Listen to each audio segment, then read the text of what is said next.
Muito bom. Bom, vamos dar início então à nossa live. Eu sou o professor Denis Coitinho, coordenador do programa de pós-graduação em filosofia da Unicinos, e passando aqui então para conversar sobre o nosso processo seletivo de 2025-2. Estamos com inscrições abertas até agora, dia 14 de fevereiro. Acho que tem uma possibilidade aí que a universidade está vendo de prorrogação das inscrições até dia 21, mas eu não sei se isso já está certo ou não, né? Mas as inscrições, então, elas podem ser feitas online na nossa própria página. Então, entra na página Filosofia Unicinos, olha lá, processo seletivo, vai ter o nosso edital, né, do processo regular 2025-2. A gente convida aqui que todos abram o edital, leiam, né? E hoje a gente vai falar um pouco sobre isso. Estamos aí com a presença também do professor Gabriel Ferreira, professor do nosso PPG, e a ideia é exatamente que ele possa conversar um pouco, falar um pouco sobre o seu projeto atual, porque a ideia é apresentar o nosso PPG, né? Então, acredito que saber o que cada professor faz, né, o que já fez, a sua trajetória acadêmica e a sua pesquisa atual, dá uma real dimensão da pujança do nosso programa, né, e daquilo que está sendo pesquisado. Né? Bom, nós temos 10 vagas para o mestrado e 10 vagas para o doutorado. E as aulas estão previstas para o início dia 1º de setembro. Né? Importante dizer que nós temos bolsas da CAPES, a Bolsa ProEx, tá, tanto na modalidade 1 como na modalidade 2. A bolsa na modalidade 1, o aluno recebe a sua bolsa normal, como em qualquer universidade, por exemplo, em qualquer universidade federal, e mais ele recebe uma taxa que ele repassa aos ensinos. Tá? A bolsa da modalidade 2, aí o aluno não recebe a bolsa, só recebe esse valor da taxa que repassa aos ensinos. Então, a rigor, né, só o aluno na modalidade 1, bolsista na modalidade 1, vai receber a sua bolsa. Né? Na modalidade 2, o que ele recebe, ele repassa no ensino. Então, ele não ganha, mas também não gasta, digamos assim. Né? O perfil são aquelas pessoas que têm já algum vínculo empregatício ou têm alguma fonte de renda e que podem, então, né, organizar, fazer uma divisão, uma organização para continuar trabalhando e fazer o seu mestrado ou o seu doutorado. Tá? E as bolsas, elas são distribuídas a partir do processo seletivo, da classificação no processo seletivo. Mas, dizer bem claro, né, que a bolsa na modalidade 1 tem o perfil daquele aluno que vai se dedicar integralmente ao programa.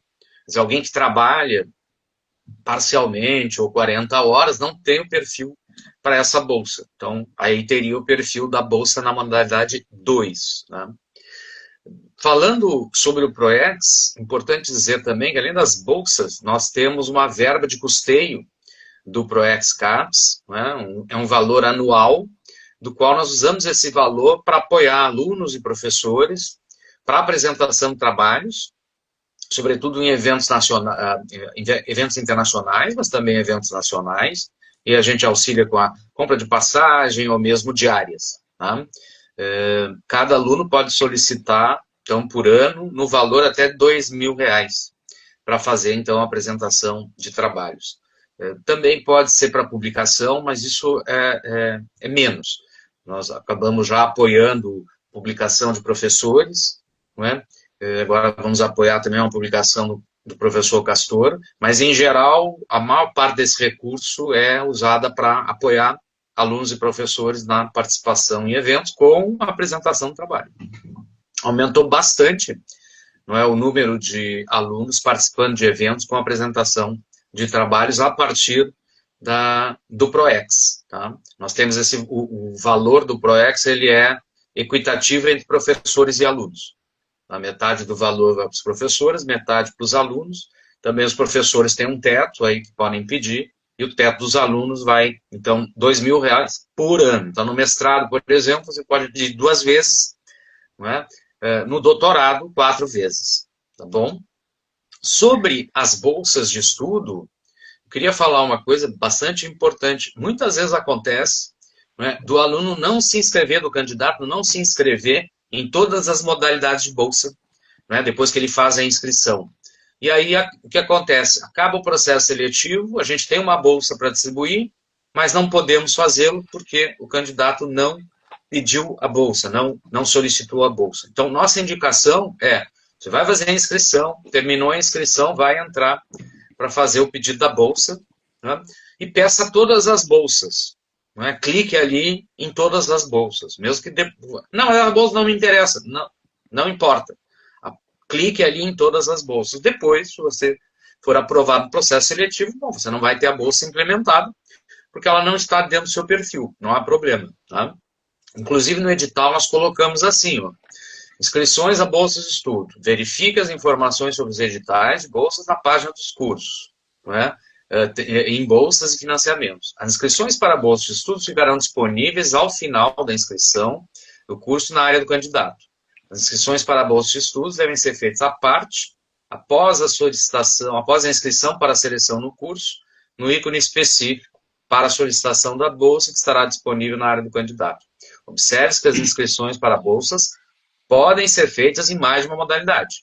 Orienta-se a assinalar todas as alternativas que possam atender ao candidato. Então, sugiro eu, né, orienta-se a assinalar todas as alternativas e depois se vê. Né? Pessoal, nosso PPG ele é um programa de excelência, estava falando de Bolsa ProEx, né, o custeio ProEx. ProEx significa Programa de Excelência. Né? A CAPES avalia os programas de pós-graduação e atribui notas que vai de 3, a nota mais baixa, a nota 7. O nosso programa é nota 6. Programas nota 6 e 7 são programas chamados de excelência, sobretudo pelo aspecto da internacionalização, mas também produção, impacto e nucleação. Falando, por exemplo, de internacionalização, nós temos já 3 cotutelas em andamento, né, que os alunos podem fazer dupla titulação e cotutela, uma com a Universidade de Padua, na Itália, outra com a Universidade de Quebec, do Rivière, no Canadá, e a outra agora mais recente, na Universidade de Sevilha, na Espanha, que nós temos um aluno, né, que foi fazer um doutorado de sanduíche lá, e aí a gente estabeleceu um convênio com a Universidade de Sevilha para fazer, então, a dupla titulação. Tá?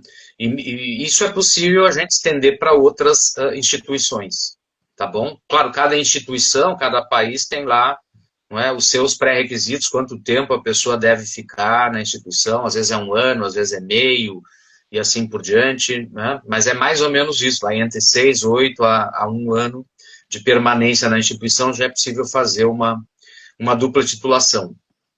Nós temos 3 linhas de pesquisa no nosso programa, que com certeza vão poder acolher você, né, para desenvolver a sua pesquisa. Temos a linha de ética, epistemologia, linguagem e ciências, e a linha de filosofia social e política. Na linha de ética, se estuda temas de metaética, por exemplo, hoje menos, não se estuda tanto metaética assim.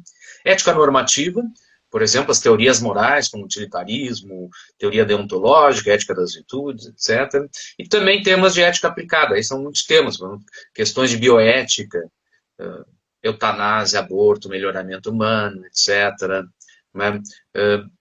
Ética ambiental, hoje é uma temática bastante emergente, questão de mudanças climáticas, enfim, ética da inteligência artificial, mesmo nós vamos comentar aqui no programa, já tem bastante gente pesquisando essas temáticas, tá? Temos os professores aqui da linha, sou Marco Azevedo, Matheus Mesquita Silveira e eu, Denis Coitinho. O professor Marco Azevedo, particularmente, trabalha com várias temáticas aí ligadas à bioética. Ele tem, além de filósofo, ele também é médico, então trabalha com muitos temas ligados aí à filosofia da medicina, não é? Essa conexão ética em relação à medicina. Né? Atualmente o projeto dele tem a ver com a questão do bem-estar, não o bem-estar humano, mas ele orienta muitos alunos aí em temas de bioética, tá? Alunos que vêm da área da saúde ou que vêm mesmo da área do direito, tá? Temos o professor Matheus Mesquita, que ele trabalha mais numa abordagem naturalista da moral, ele faz estudos com lobos, por exemplo, inclusive agora, nesse momento, ele está no International Wolf Center nos Estados Unidos, do qual ele é membro, e agora tem um cargo lá de direção, né? Então ele está bastante preocupado com essa perspectiva naturalizada da moral, estudando a questão das emoções e etc. Autores como David Hume, Adam Smith, são autores bastante caros para o professor Matheus. E toda uma literatura contemporânea, né? que exatamente subsidia, digamos assim, esse aspecto mais naturalizado da moral.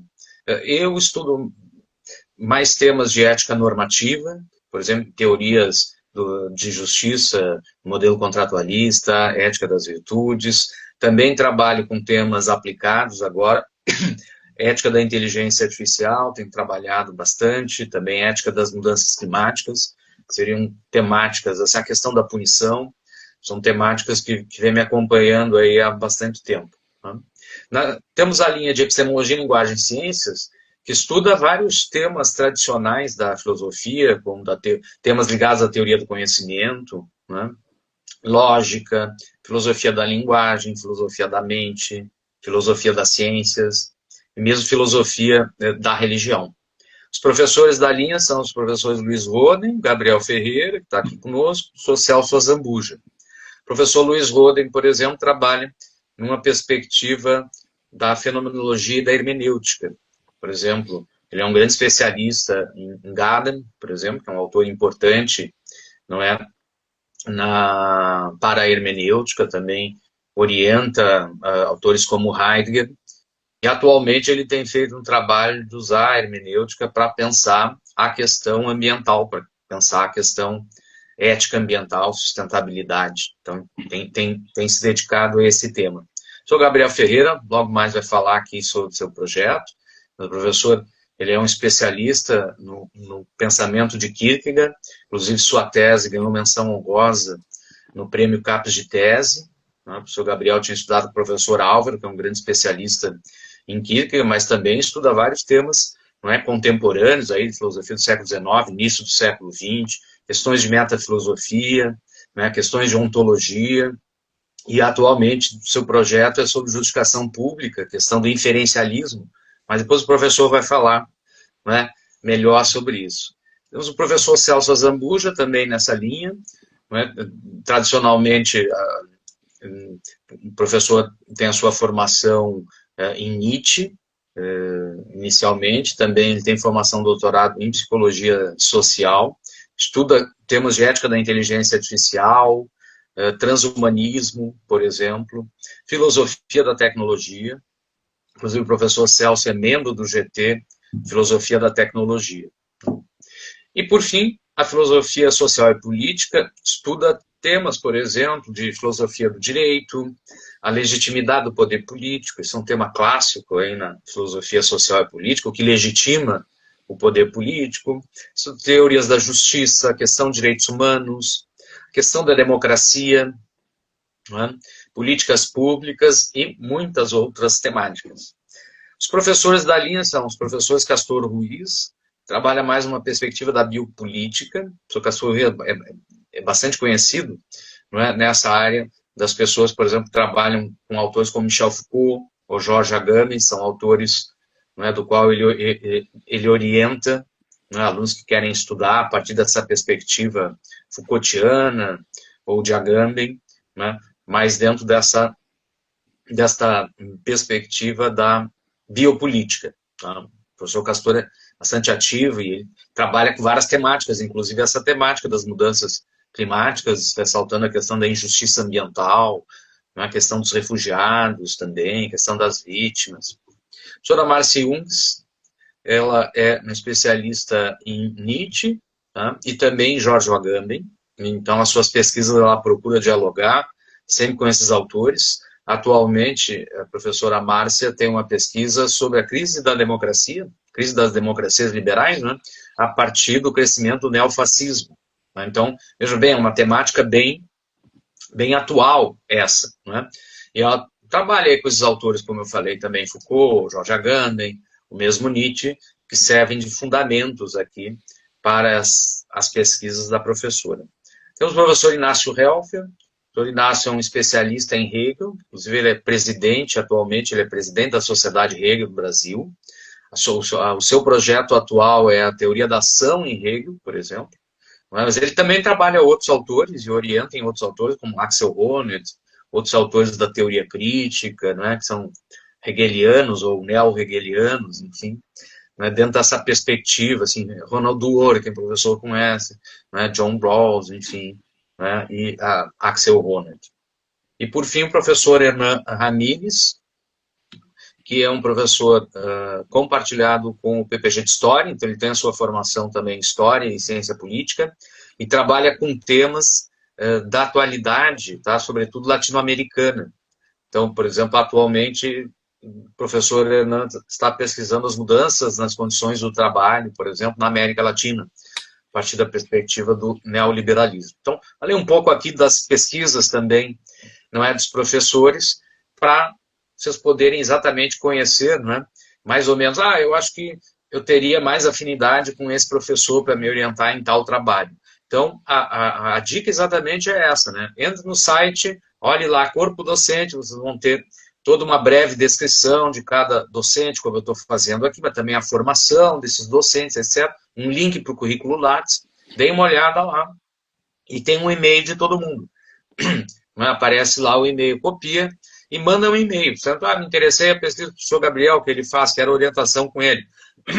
Já copia o e-mail e envie. Claro que essa vai ser um primeiro contato, não vai ser nada oficial, porque, né, apenas depois do processo seletivo, o aluno sendo selecionado e fazendo matrícula que vai começar a orientação. Né? Mas todos os professores estão disponíveis nesse caso para poder orientar previamente um anteprojeto, conversar rapidamente, até porque no doutorado é exigida uma carta de aceite. Então, no doutorado, obrigatoriamente, vocês têm que, né, entrar em contato com o professor e ter uma carta de aceite. No mestrado não é obrigatório, no caso não se tem a carta de aceite, mas é recomendável já ir tendo uma conversa inicial. Depois fica até mais fácil para a gente fazer a distribuição das orientações.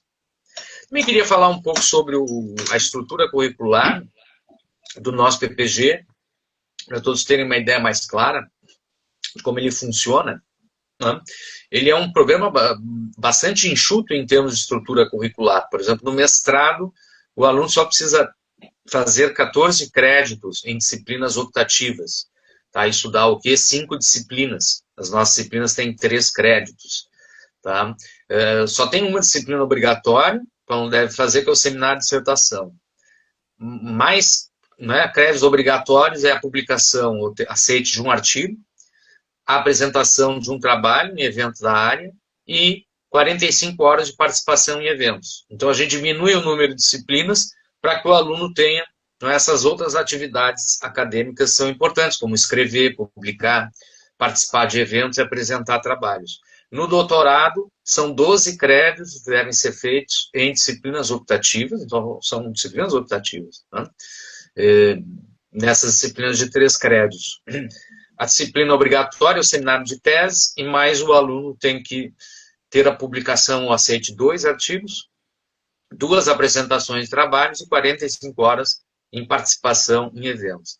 E as disciplinas são quais? Vejam, nós temos 6 disciplinas em cada linha. Na linha de ética, nós temos as disciplinas Termos de História da Ética, Metaética e Ética Normativa, Ética, Gestão e Tecnologias, Ética Ambiental e Sustentabilidade, Bioética, Tópicos Avançados em Ética. Na linha de Epistemologia, Linguagem e Ciências, mais 6 disciplinas. Epistemologia da Religião, Epistemologia e Ciências, Fenomenologia, Hermenêutica e Ciências, Ontologia, Cultura e Linguagem, Epistemologia, Tecnociências e Sustentabilidade e Tópicos Avançados em Epistemologia, Linguagem e Ciências. Por fim, na linha de Filosofia Social e Política, mais 6 disciplinas, que são Estado e Instituições Políticas Públicas, Filosofia, Sociedade e Tecnologias, Problemas de Filosofia do Direito, Teorias da Justiça e Direitos Humanos, Democracia e Perspectivas Globais e Tópicos Avançados em Filosofia Social e Política. E todas essas disciplinas, né, elas têm uma ementa e um referencial bibliográfico bastante contemporâneo. Nós fizemos uma reestruturação curricular, agora faz pouco tempo, não é, exatamente para atualizar, não é? Atualizar as disciplinas frente àquilo que está sendo estudado contemporaneamente. Bom, pessoal, o processo seletivo, então, ele vai se dar em 2 dias. No dia 28 de julho, é processo seletivo para o mestrado. Dia 29 de julho, para o doutorado. E o processo é muito semelhante, tá? No mestrado, a seleção se dá pela análise do anteprojeto de pesquisa, análise do currículo Lattes e a entrevista, que tem peso 5. Tá? Então, o peso maior é na entrevista. Na entrevista, se avalia o quê? Então, a trajetória acadêmica do candidato, você olha pelo Lattes, pelo anteprojeto de pesquisa e mais o conhecimento filosófico. O aluno, o candidato, então, tem que escolher um livro ou um texto filosófico de uma lista de 15. No edital aparecem 15 textos, começa com a República de Platão, livro 7, e termina com o Homo Sacer, do George Agamben. George Agamben, tá? Então, você vai escolher um desses, e no dia da entrevista, a banca, né, os professores fazem parte da banca, vão lhe perguntar a respeito do livro. Né? Então, você vai ler o livro e preparar, né, do que trata o livro, quais são os argumentos centrais, enfim, como é que ele se desenvolve, etc. Você vai, né, ter que falar, mostrar o seu conhecimento filosófico daquele texto. Mas é um texto só e você leva isso preparado. Né, que, enfim, na entrevista vai ser perguntado. Para o doutorado, a seleção se dá também, é a análise do anteprojeto de pesquisa, análise do currículo Lattes e a entrevista com peso 5. E na entrevista se avalia o quê? A trajetória acadêmica do candidato, né? E o projeto de pesquisa. E dá para dizer assim, que no doutorado o projeto de pesquisa tem um peso maior. Né? E porque, inclusive, se pensa isso, né? Que o aluno já tem que ter uma maturidade para poder já entrar no doutorado, podendo já desenvolver a sua pesquisa. No mestrado, muitas vezes você tem lá uma certa carta de intenções sobre aquilo que vai fazer. E está tudo certo. No mestrado, não há nenhum problema de você fazer um anteprojeto, mesmo bem curto, né, dizendo, olha, qual é o título do trabalho, qual é mais ou menos a minha delimitação do tema, o meu problema, e tudo bem. Por quê? Depois nós temos uma disciplina específica onde o aluno vai desenvolver e vai aprontar o seu projeto, tanto no doutorado como no mestrado. Né? Falando do anteprojeto de pesquisa, então, no próprio edital a gente coloca algumas informações. Eu sei, porque muita gente, sobretudo que vai fazer seleção para o mestrado, fica um pouco receoso. Como é que se faz um anteprojeto de pesquisa? O que eu devo colocar, não devo colocar, etc. Então, a gente colocou algumas informações no edital. Diz assim, um anteprojeto de pesquisa, se é um texto de 5 a 10 páginas no mestrado, 5 a 10. Mas eu tenho só 3 páginas. Posso colocar? Pode, não tem nenhum problema. Como eu falei, pode ser um texto curto. Tá? Não há nenhum problema que seja 3 páginas. Tá? Mas se você quiser, já faz uma capa ali, já dá mais uma página, por exemplo. Né? Faz uma capa com título, os dados da universidade, você já aumenta ali. Ou separa para dar 5 páginas, também não há um problema. Ou não é corrido ali separando os itens, pode dar 3 páginas sem nenhum problema. E no doutorado se fala de um texto de 10 a 20 páginas, já com as referências bibliográficas. E devem contar os seguintes itens, tá? E o título, claro, isso é imprescindível, né? Sei lá, vou estudar, né, o conhecimento em Platão, sei lá. Né? Então, a partir da alegoria da caverna, vou estudar o conhecimento em Platão.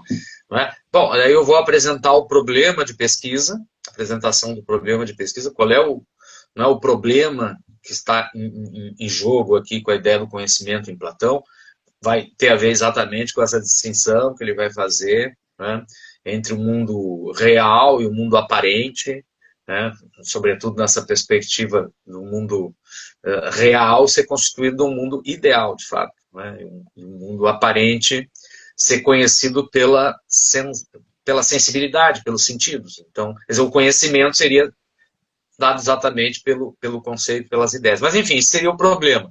Aí também pode-se apresentar aqui uma revisão bibliográfica, quer dizer, olha, onde é que está lá no texto de Platão isso que ele trata do conhecimento. Os objetivos, importante colocar o objetivo, meu objetivo é investigar a noção de conhecimento em Platão na República. Aí, inclusive, está delimitado, né? Quero estudar o que é conhecimento para Platão na obra República. É uma forma. Essa forma é bem tradicional na filosofia, estudar tal tema em tal autor em tal obra. Tá? sei lá, estudar o livre-arbítrio em Santo Agostinho na obra Confissões, ou na obra tal. Tá?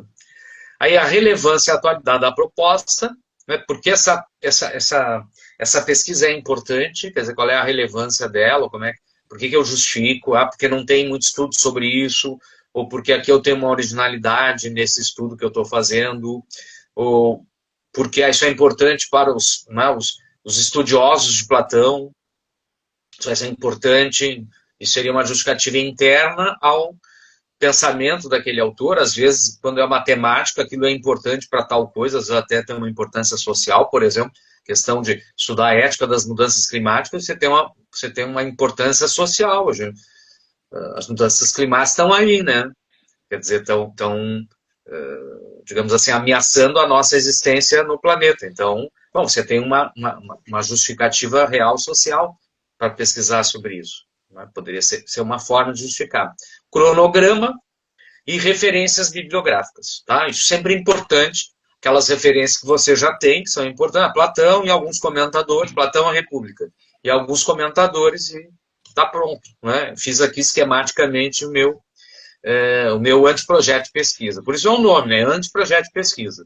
Porque depois da seleção, depois da matrícula, você vai se matricular na disciplina seminário de tese ou seminário de dissertação, dependendo aí do nível, né? Mestrado, doutorado, e aí vai ter um professor específico quando você vai desenvolver o projeto, com acompanhamento do seu orientador e mais professor específico da disciplina.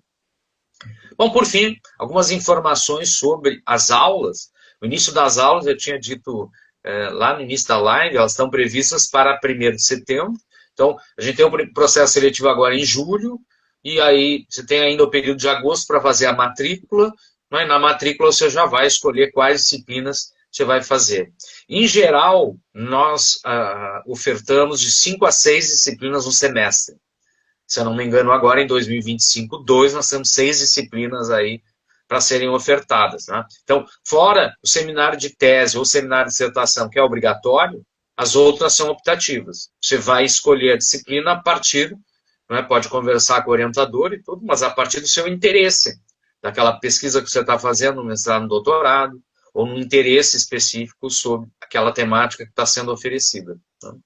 O curso de doutorado tem duração de 48 meses, 4 anos. É possível prorrogar, mas essa é o tempo mínimo que se considera, né? E é bastante execuível fazer o doutorado nesses 4 anos. E o curso de mestrado tem a duração de 2 anos, 24 meses, também com a possibilidade de prorrogar mais 6. Tá? As aulas do nosso PPG ocorrem no campus da Unicinos de São Leopoldo. Nós temos um campus em Porto Alegre também, mas o nosso PPG tem as aulas e a secretaria funcionando no campus São Leopoldo. Tá? E as disciplinas são ofertadas em múltiplos turnos, ou no turno da manhã, ou no turno da tarde, ou no turno da noite.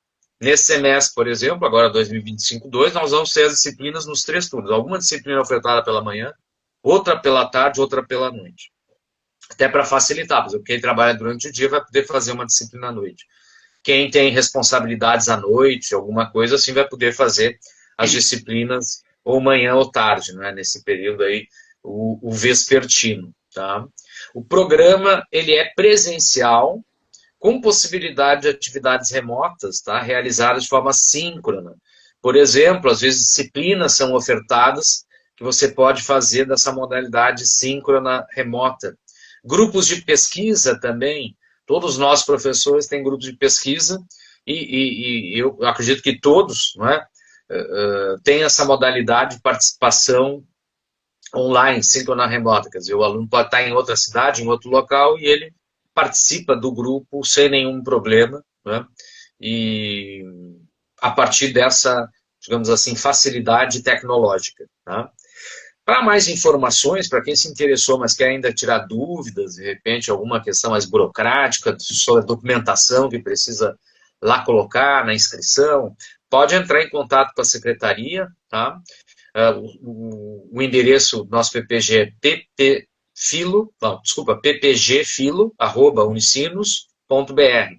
Se quiserem também tirar alguma dúvida comigo, como coordenador do curso, podem mandar e-mail, tá? Meu e-mail é dnscs@unicinos.br.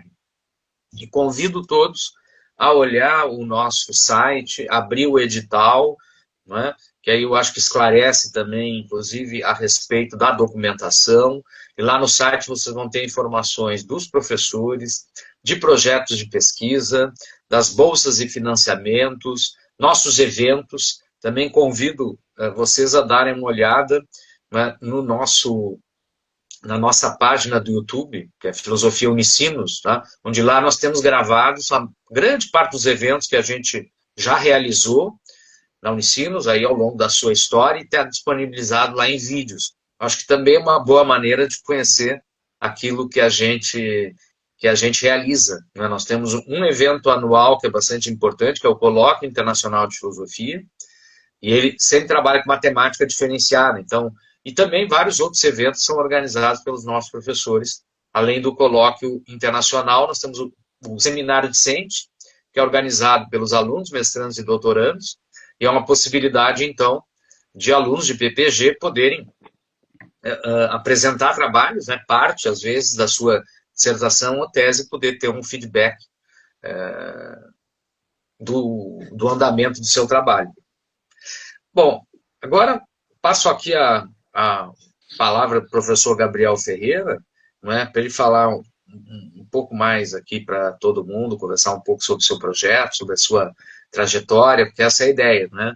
A ideia é mostrar o nosso curso, os nossos ativos, quais são os nossos diferenciais. Eu acho que o melhor é conhecer os nossos professores, né? Que são altamente qualificados, altamente produtivos, e todos excelentes orientadores. Sr. Gabriel, por favor. Bom, boa noite em primeiro lugar, Denis. Boa noite a todo mundo que nos ouve, sobretudo porque também essa live vai ficar gravada e vai ser hospedada lá também no nosso canal no YouTube, né? Então, todo mundo que porventura for ver essa live também de maneira assíncrona, então, olá a todo mundo. Antes de falar um pouco propriamente de mim, né, Denis, só reforçar algumas coisas muito importantes que você disse. Eu acho que é muito legal a gente dizer, explicitar essas coisas, porque às vezes, para nós, às vezes elas são um pouco mais óbvias, né? Mas às vezes para os candidatos ou para as pessoas de fora elas não são tanto, né? A primeira delas é reforçar uma coisa super importante que você falava, que é o fato de que o nosso programa é um programa objetivamente de excelência, né? O fato de que nós somos nota 6, cuja escala vai até 7, né? Nos coloca no país como no seleto grupo de programas de pós-graduação de excelência. Isso significa um monte de coisas, significa tanto mais acesso a bolsas, a verba, mas também é um reconhecimento e um indício objetivo da qualidade do que a gente faz. Então, às vezes, as pessoas de fora não têm uma noção de que há um critério, ou de que há pelo menos um sinal razoavelmente objetivo da qualidade dos PPGs, e o nosso é extremamente qualificado, como o Denis dizia. Some-se a isso também o fato de que os professores, como o Denis falou, são todos... a gente tem uma baita sorte de ter professores já com uma pesquisa consolidada, com muitos anos de estrada, extremamente reconhecidos nas suas áreas, como é o caso do próprio professor Denis, diversos livros, diversos artigos, extremamente influente na discussão dos problemas aos quais ele se dedica, mas também como o professor Luiz Roden, professor Inácio Helfer, professor Castor, mas também a gente tem aí, vamos dizer assim, uma nova geração da qual eu faço parte. Então, eu, o professor Matheus, a professora Márcia, que chegamos com um outro fôlego aí também, mas isso eu acho que é uma característica interessante do nosso PPG. A gente tem professores extremamente consolidados, mas também professores em ascensão, vamos dizer assim, do ponto de vista de carreira, mas extremamente qualificados do ponto de vista de pesquisa. E só uma última coisa, antes de falar um pouco de mim, Denis, sabe quando eu estava na graduação e estava ali pensando sobre fazer pós-graduação, eu tive um professor que foi meu professor na graduação. Depois ele foi professor do mestrado também, na PUC de São Paulo, professor Ivo Assad Ibre, e ele um dia falou assim, falou em aula, uma coisa da qual eu nunca esqueci. Falou, olha, se vocês estão em dúvida de fazer o mestrado ou em dúvida de fazer o doutorado, simplesmente vão lá e façam, porque os próximos 2 ou 4 anos vão passar na sua vida de qualquer maneira. Mas você pode, ao final de 2 anos, ser mestre, ou ao final de 4 anos, ser doutor, e esse intervalo de tempo na sua vida, se tudo der certo, ele vai passar da mesma maneira. Você pode passar tendo tocado adiante a tua trajetória, teus estudos ou não. Então, não hesite muito, né? Caso vocês sejam aqueles que estão assistindo a gente agora, sejam aqueles que vão nos ver no YouTube, na gravação depois, e tiverem eventualmente uma hesitação, não tenham hesitação.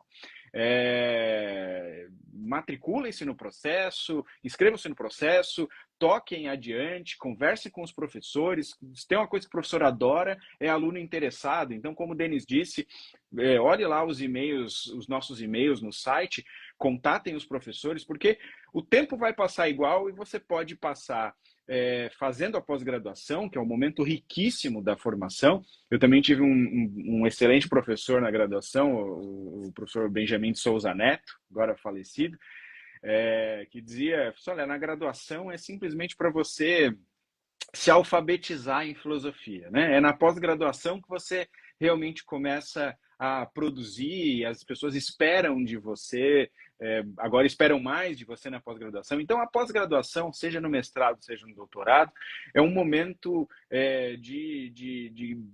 de avanço acelerado rumo à maturidade intelectual, à tua jornada. Então, é um momento especialmente interessante, gostoso da trajetória intelectual. Então, de novo, reforçar o convite. Se você pretende, se a ideia de fazer um mestrado e doutorado, se perseguir a carreira acadêmica, continuar na carreira acadêmica, passa pela sua cabeça, não hesite. Né? De fato, vá atrás, inscreva-se no processo, tente uma vaga, tente a bolsa, converse com os professores. Isso é um momento sui generis, especialmente interessante da nossa caminhada intelectual. Justamente por falar de caminhada intelectual, vou fazer um para trás mente aí rápido sobre a minha própria trajetória, como indicou o Denis. Eu fiz o meu doutorado, aliás, isso é uma parte importante, eu tenho o prazer de ter sido aluno do PPG de Filosofia da Unicinos, né? Eu sou natural do estado de São Paulo e vim para fazer o doutorado aqui justamente por conta, na época, do professor Álvaro Valls, que era o maior especialista, ainda é o maior especialista em Kierkegaard do país, tradutor e tal, e a experiência de vir atrás, assim, de vir a um PPG em outro estado, de me mudar para cá, foi uma experiência extremamente prazerosa e proveitosa para mim. Mas já ali no doutorado, só falando um pouco, fazer uma breve reconstrução aqui para justificar um pouco os meus projetos de pesquisa, já ali no doutorado sobre Kierkegaard, o meu Kierkegaard era um Kierkegaard meio heterodoxo, né, Denis?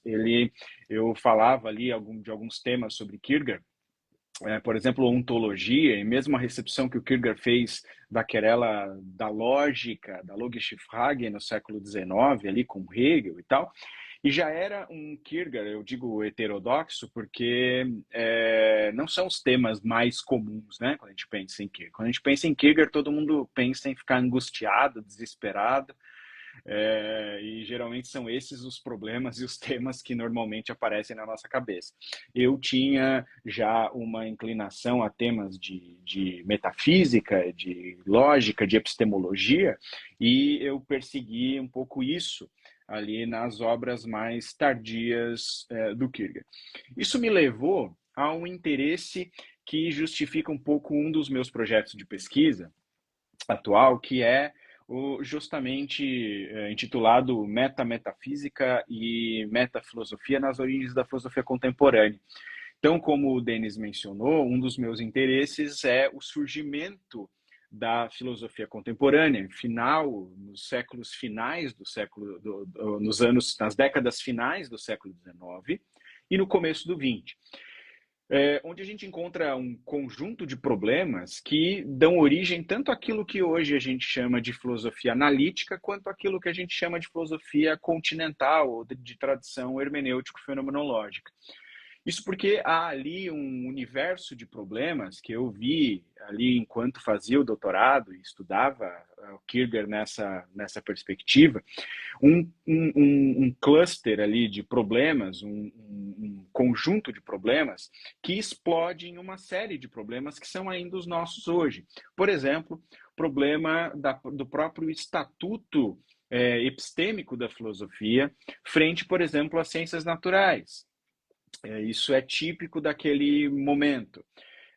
Hoje, quando a gente pensa sobre filosofia e pensa sobre o que a filosofia, qual o papel da filosofia na nossa sociedade, às vezes a gente tem ainda no fundo da cabeça essa divisão escolar, né, entre, por exemplo, humanas e exatas. E aí, geralmente, na escola, eu dei aula em cursinho, né, Denis? O pessoal tinha aquela ideia que, assim, as exatas são inumanas e as humanas são inexatas, né? Tem essa ideia de um conflito, um choque, aquilo que um escritor chamado C.P. Snow chamava de duas culturas, né? Que não se dialogam. Ora, esse universo, esse problema de duas culturas que não se dialogam, que a gente tem até aí na ideia escolar, né? Até o Enem faz essa divisão, ela é originária de um conjunto de problemas propriamente filosóficos da segunda metade do século XIX, justamente porque agora aquilo que era a tarefa central da filosofia, do Platão a pelo menos o Hegel, ou seja, a ideia de que a filosofia deveria apresentar os fundamentos de todo saber possível, né? Seja sob a forma de categorias mais gerais, seja de uma metafísica, de um sistema metafísico mais robusto, mais terminado, a ideia era de que a filosofia deveria fornecer as bases, inclusive das ciências naturais, da física, da química, da biologia. Ora, final do século XIX é justamente o ambiente intelectual no qual essas ciências naturais explodem em uma miríade de projetos e de avanços, e muito bem obrigados sem filosofia, né? Sem necessariamente se dedicar ou pagar tributo à filosofia. Então, grande parte dessa cisão que a gente tem no fundo da cabeça hoje entre humanas ou humanidades e ciências exatas vem justamente de um problema que ele próprio é filosófico, a saber qual é a relação entre filosofia e todo o conjunto do conhecimento humano, uma vez que ele não é fundamentalmente mais uma relação hierarquicamente inferior, né? Como diziam os medievais, a filosofia era a scientia rerum per causam, né? A ciência das coisas pelas causas, e isso dava a ideia de que a filosofia, por ser a ciência das coisas pelas causas, justificava todas as outras ciências. Ora, isso acaba solenemente na segunda metade do XIX. Some-se a isso o avanço da história, da sociologia, né, da historiografia como a gente conhece hoje, da sociologia, da antropologia, na própria medicina, o avanço da fisiologia, da química. Né? Só para vocês terem uma ideia, o primeiro Congresso Mundial de Química foi em 1900, né? Exatamente aí na virada do 19 para o 20. Então, esse conjunto de problemas que me interessava ali justamente por conta do Kierkegaard. O Kierkegaard morre em 1855, já vendo esses problemas explodirem ali na cara dele, me levou a justamente me perguntar sobre qual deveria ser agora, ou como deveria ser um pensamento de tipo metafísico, uma vez que ele não pode ser simplesmente mais fundacionalista. E aí você tem uma série de filósofos postulando diversas respostas a como que a gente deve fazer metafísica agora, no final do século XIX, começo do XX, ou inclusive postulando a completa morte da metafísica, o abandono da metafísica, também é, de certo modo, uma posição metametafísica, né? E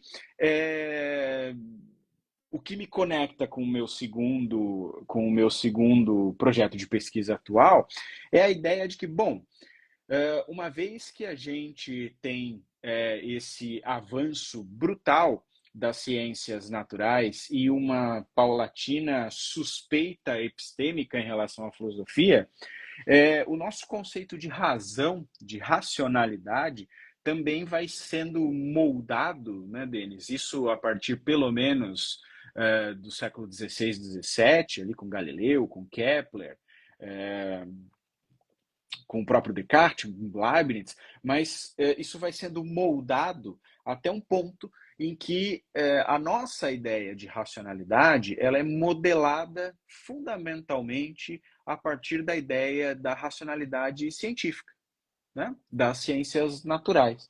Não à toa, eu gosto muito da expressão de um filósofo americano que faleceu ano passado, Stephen Gall Kroger, a nossa civilização e a nossa cultura, a nossa racionalidade é uma racionalidade, uma cultura e uma civilização modelada a partir das ciências naturais. Ora, qual o problema disso, né? Bom, não haveria nenhum problema não fosse o fato de que a gente tem uma série de problemas, uma série de questões, e muito legal o Denis ter repassado os projetos, porque também de pesquisa dos outros professores, porque dá uma ideia um pouco disso, né?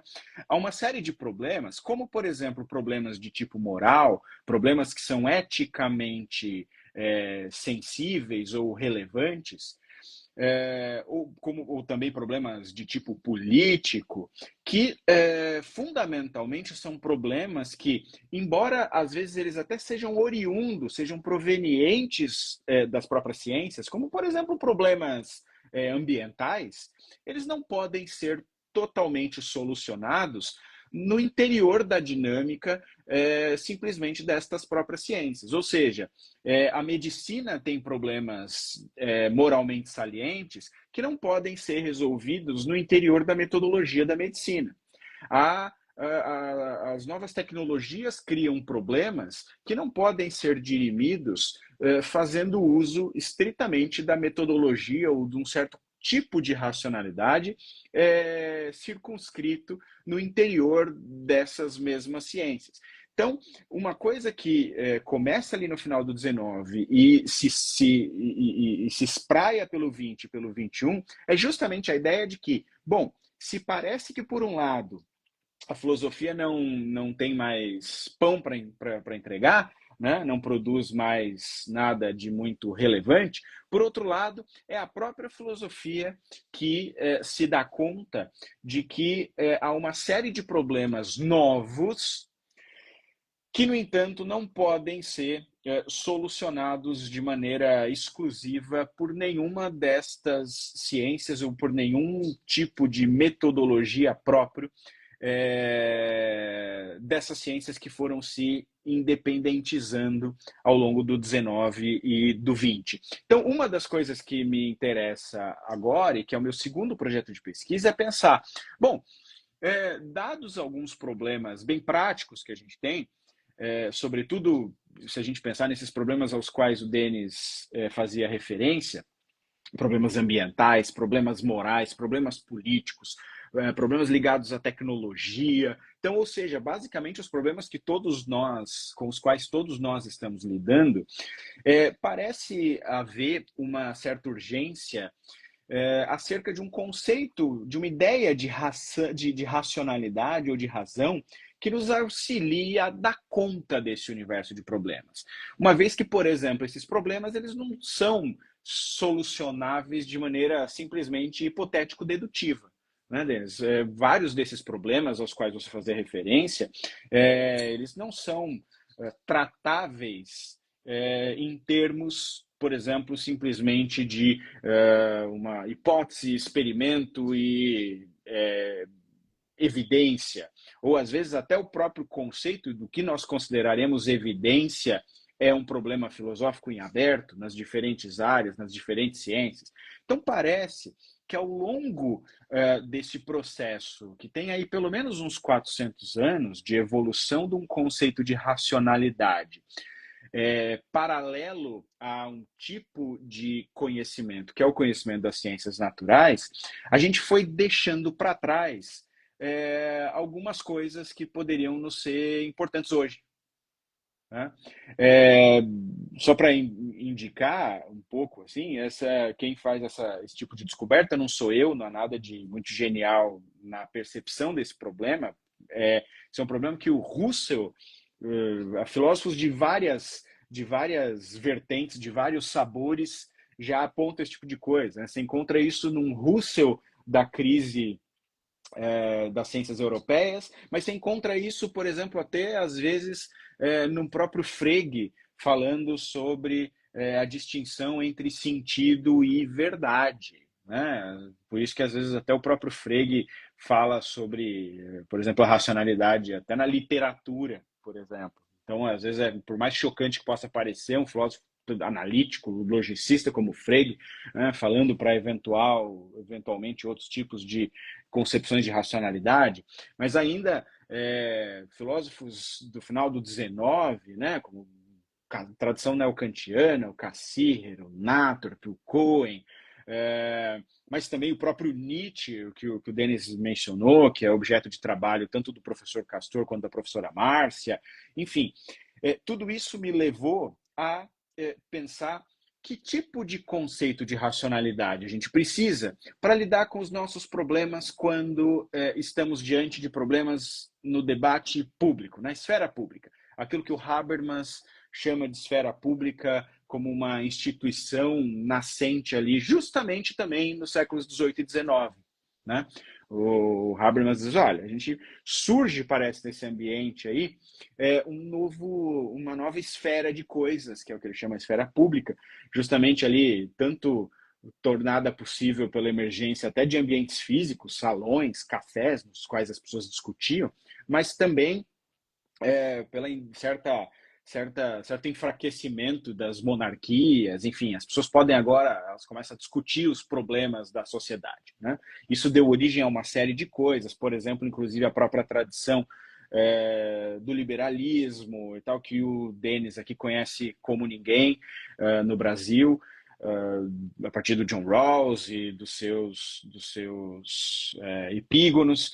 Então, uma das coisas que me chamou a atenção e que é o meu projeto, do meu segundo projeto de pesquisa, então o primeiro aquele ligado às transformações do conhecimento e da filosofia no final do século XIX, começo do XX, se conecta justamente com esse segundo, que é repensar um conceito de racionalidade que seja apto ou que seja mais amigável a lidar com estes problemas que não são puramente solucionáveis pela metodologia das ciências naturais.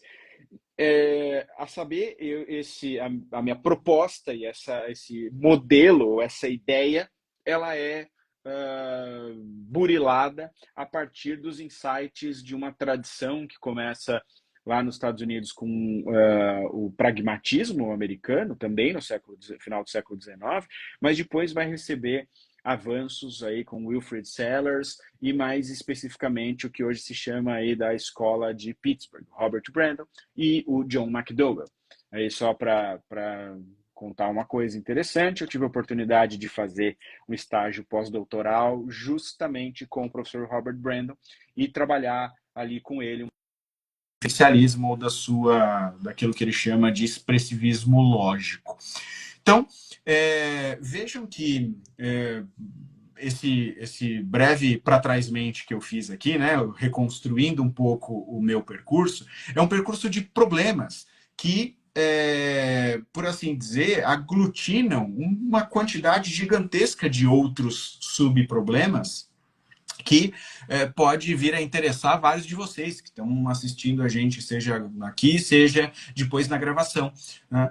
E isso é uma característica importante, não apenas do meu projeto, mas certamente do projeto de todos os outros professores. Né? O Denis, por exemplo, eu sei, trabalha isso é muito interessante, eu acho que é importante para que todos vocês que postulam ou pretendem fazer uma pós-graduação, também olhar como os professores de ponta trabalham, né? Então veja só o próprio caso do Denis, que trabalha com ética normativa, ele trabalhou com metaética, trabalha com ética normativa, também com filosofia política, de certo modo, mas como essa envergadura teórica dá origem ou dá subsídios também a tratar de problemas mais pontuais, como, por exemplo, o problema de justiça ambiental, que é um tópico trabalhado pelo Denis, assim como no caso do professor Luiz Roden, como uma abordagem hermenêutica a partir do Dilthey e do Gadamer, do Heidegger, dá origem também, ou dá subsídios, dá condições de pensar problemas contemporâneos também nessa chave. Então é muito importante, é muito interessante que vocês que estão nos vendo também prestem atenção como esse arcabouço de interesse dos professores se desdobra em ferramentas para tratar de diversos problemas que são eles todos muito quentes, muito urgentes, né? Então eu falei, questões ambientais, questões políticas, questões, a professora Márcia, por exemplo, trabalhando com questões políticas ligadas a neofascismo, por exemplo, hoje, então questões muito candentes, ou questões de inteligência artificial, como é o próprio caso do professor Denis, de certo modo eu também me interesso por isso, o professor Celso Cândido. Então, eu quero reforçar, e eu acho que isso é uma das coisas legais dessa live, dessas lives, é que não só vocês, ao conhecerem as propostas, ao conhecerem as características do nosso PPG, do nosso processo seletivo, dos nossos professores, também afinem aí a visão, que é uma visão basicamente sobre a própria pesquisa em filosofia, né? Os professores têm o seu percurso intelectual, os seus problemas. Tem um filósofo da ciência austríaco do século XX, bem famoso, Karl Popper. Popper dizia que o filósofo tem que escolher um problema com o qual ele quer casar, né? Mas o bom desse problema com o qual o filósofo quer casar é que ele traz múltiplas outras possibilidades. Você casa com um, mas ganha uns 20, né? Então, isso te dá amplitude, uma boa pesquisa de pós-graduação, um bom acompanhamento, uma boa orientação, um bom processo de maturação intelectual ao longo da pós-graduação, traz também a possibilidade de que a gente possa desenvolver os nossos interesses, que a princípio podem parecer muito pontuais, muito desconectados, mas de perceber como esses nossos interesses explodem em uma série de outros problemas, uma série de outras coisas, inclusive muito atuais. Reforço, antes agora de terminar aqui, falei bastante, mas antes de terminar e passar para o Denis de novo, reforçar isso. Como é curioso, como é importante ver que um bom trabalho de pesquisa filosófica, de investigação filosófica, pode partir de temas ou problemas que aparentemente são muito abstratos, né? O Denis é um baita estudioso da ética de Aristóteles também, e pode dar uma falsa ideia de que, bom, por estudar Aristóteles, o sujeito está lá perdido há 2.400 anos. Não, o projeto do professor Denis aqui, por exemplo, entre outras coisas, diz respeito a reforçar a importância, a urgência, talvez, de resgatar, em parte, a ética das virtudes do Aristóteles. Ou seja, é um instrumental para lidar com problemas contemporâneos, de novo, de inteligência artificial, de questões ambientais, de justiça política, enfim. Então, reforçar, Denis, que também parabenizar pela iniciativa. Pessoal, mas eu acho que nós ficamos já com uma boa parte gravada para depois ficar rodando nas redes. Tá bom? Se despedir de todos, então. Tchau, tchau.